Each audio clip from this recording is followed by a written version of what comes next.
Hello guys. जैसे हमने पिछले वीडियो में अभी एक केमक्रक्स नाम का केमिकल शेयर के बारे में डिस्कस किया। तो ये जो केमिकल के शेयर है ये जब रिटर्न्स देते हैं तो ये मल्टीपैगर रिटर्न्स देते हैं। जैसे ये 100 200 300 वाले शेयर कब 2000 पहुंच जाए। आपको अगर एग्जांपल चाहिए तो यशो इंडस्ट्रीज को कंसिडर करो। किसी को नहीं पता था ये शेयर यशो यशो इंडस्ट्रीज डिस्कस नहीं होता था, कुछ नहीं। 200 300 वाला शेयर 2000 पहुंच गया, तब लोगों के रडार पे आया 1500 से 2000 के बीच में कि हाँ ये शेयर था, लिस्ट था, पर हमारी नजर नहीं गई। वैसा ही एक शेयर है अभी। ये एक शेयर जैसे हमने पहला एक डिस्कस किया, अब ये सेकंड शेयर है। यहाँ पे भी देखो प्रमोटर की होल्डिंग 59.85% है, एफ आई आई 0.05। ये तो 0% थे, इन्होंने अभी क्वांटिटी ली इसमें निग्लिजिबल। डीआईएस के पास 1.28 और पब्लिक के पास 38.82। पब्लिक के पास 38 39 कांस्टेंट, प्रमोटर के पास ऑलमोस्ट 60 का कांस्टेंट, और डीआईएस के पास 1.28 कांस्टेंट है, इसमें चेंजेस नहीं हो रहे। पब्लिक शेयर होल्डिंग की अगर मैं बात करता तो लिंकन ओहेलो इनके पास 2.05 है, और मुकेश बाबू फाइनेंशियल सर्विस इनके पास है। फाइनेंशियल सर्विस है, कोई बड़ा इन्वेस्टर नहीं इसमें। और south Indian based company I guess ये, हाँ, वेमुलापल्ली। इनके जो प्रमोटर है सुनीता वेमुलापल्ली भी, सुनीता। तो ये साउथ इंडियन बेस्ड कंपनी है, ठीक है, केमिकल कंपनी। अब मैं आगे के इसके जो फाइनेंशियल से वो आपको बताता हूँ। यहाँ देख सकते हो कि कंपनी का रिजर्व्स 48 करोड़ के रिजर्व्स, उसके सामने 30 करोड़ का इनका बोरोइंग। बोरोइंग का जीरो था, अभी इन्होंने बोरिंग लेना स्टार्ट किया है। पिछले साल 32 करोड़ का था, अब 30 करोड़ का हो गया, मतलब 2 करोड़ इन्होंने बोरिंग कम किया है। अच्छी बात है, कम कर रहे। शेयर कैपिटल इंक्रीज हुआ है, जो 7 था वो 8 हो चुका है पिछले 3 ईयर से। अर्निंग पर शेयर पॉजिटिव में है 7.05%, जो कि बढ़ा है टीटीएम बेसिस पे। अब हम देखेंगे कि कंपनी का ऑपरेटिंग प्रॉफिट। अब ऑपरेटिंग प्रॉफिट कंपनी अभी फिलहाल छोटी कंपनी है, 4 करोड़ के आसपास ये प्रॉफिट कर रही है। या देख सकते हो 3 करोड़, 3.5 करोड़, फिर 4 करोड़ हो गया, तो 4 करोड़ के आसपास ये प्रॉफिट कर रही है। और ओपीएम देखो, ओपीएम परसेंटेज में 16% के ओपीएम इनके, जो कि ठीक है, लास्ट ईयर से तो ओपीएम बढ़े 11% से 16% हुए, पर वाई वाई कंपेयर करें तो भी बढ़े। 2021 से कंपेयर करें तो फिर थोड़े कम है ओपीएम, बट ये चल जाता है। अब ये जो कंपनी है इसका नाम है एएलयू फ्लोराइड। एएलयू फ्लोराइड ये कंपनी का नाम है। 38 के पी पे ट्रेड करिए, 271 रुपये 95 पैसे इसका भाव है। ये कंपनी कब मल्टी बैगर बन जाए आप बोल भी नहीं सकते। ओवरऑल ये मुझे पसंद आ रहा है कंपनी का कि ये कभी भी मल्टी बैगर बन सकती है। डेथ क्रॉस ओवर बना, अब इसका 50 डीएमए 200 डीएमए को क्रॉस करने के लिए रेडी है।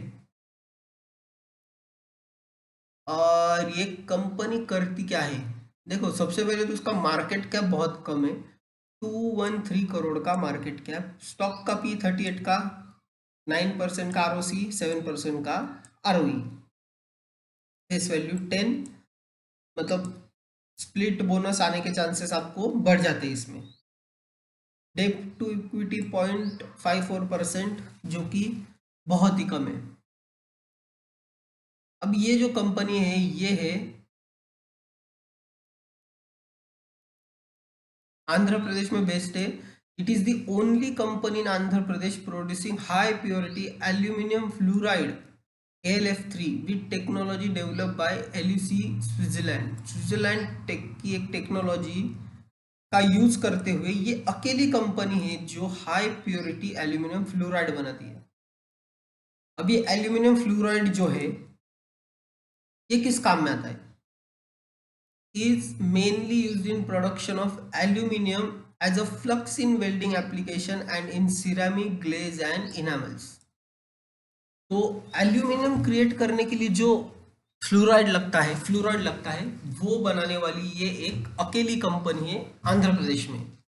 The company signed a long term acid supply contract with Coromandel international. देखो कोरोमंडल इंटरनेशनल के साथ इनका लॉन्ग टर्म कॉन्ट्रैक्ट है। अब ये कोरोमंडल इंटरनेशनल एक बहुत सही कंपनी अपने इसकी सेक्टर की। इनका जो एक्सपांशन था, COVID impact on production, the expansion works were delayed mainly due to supplier inability to depute technicians and commercial of major equipment. ठीक है, कोविड से इनका जो ये था क्या बोलते एक्सपांशन, वो रुक गया था, पर अभी कोविड चला गया तो एक्सपांशन इनका हो सकता है। फंड रेजिंग की थी ने FY17 में 8,20,082 कन्वर्टेबल वारंट्स एट ₹86.60 पे।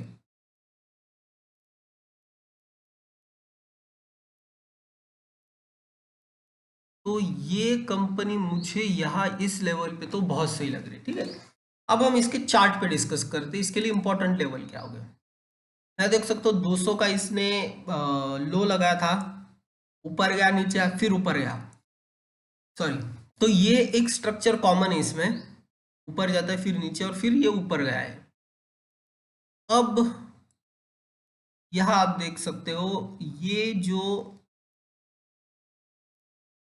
यू बना है, यू शेप रिकवरी होगी है। अब यहां से अगर शेयर में गिरावट होती है, ठीक है, लेट्स कंसीडर दिस, ये pattern, consider this is cup, and then ये नीचे आता है यहां तक, यहां से सपोर्ट लेके ब्रेकआउट देगा, तो ये बनेगा कप विथ हैंडल पैटर्न। तो हमें बाइंग कहाँ पे करनी है, 250 के आसपास बाइंग करनी है।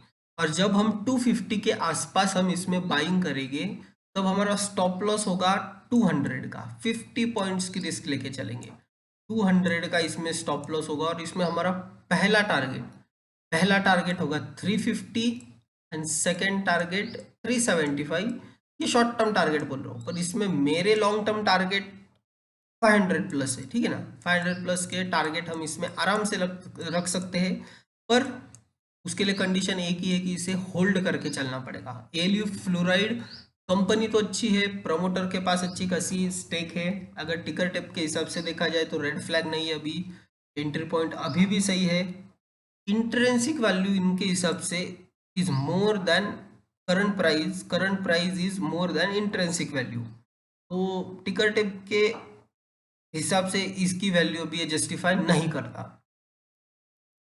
पर ये केमिकल शेयर हमेशा से महंगे रहे हैं, और ये जब बढ़ते हैं तो ये बहुत स्पीड से आपको पैसा बना के देते हैं, वेल्थ क्रिएट कर देते हैं। तो मेरे हिसाब से इसमें आपने थोड़ी सी क्वांटिटी लेके लॉन्ग टर्म के लिए होल्ड कर सकते हैं। चार्ट पे भी अगर देखा जाए तो मंथली चार्ट पे इसमें आपको क्लियरली पता चलेगा कि देखो ये अपवर्ड मूव है इसके, बहुत छोटा शेयर था ये, जिसने यहाँ से होल्ड करके रखा वो तो प्रॉफिट में होगा अभी। तो मेनली बात कहाँ पे आती है कि आप होल्ड कहाँ पे कर रहे हो और कितने टाइम के लिए। क्योंकि अगर किसी ने यहाँ पे लिया होगा 2011 में, 2011 से 2017 तक शेयर ने परफॉर्म ही नहीं किया और उसके बाद चलने लग गया, तो ऐसे भी सिचुएशंस आते हैं। यहाँ पे मेरे हिसाब से एंट्री पॉइंट बहुत सही है, एंट्री लेनी चाहिए। कप विथ हैंडल पैटर्न बनता है तो इसमें एंट्री लेके 500 लॉन्ग टर्म टारगेट के लिए होल्ड करो इसे।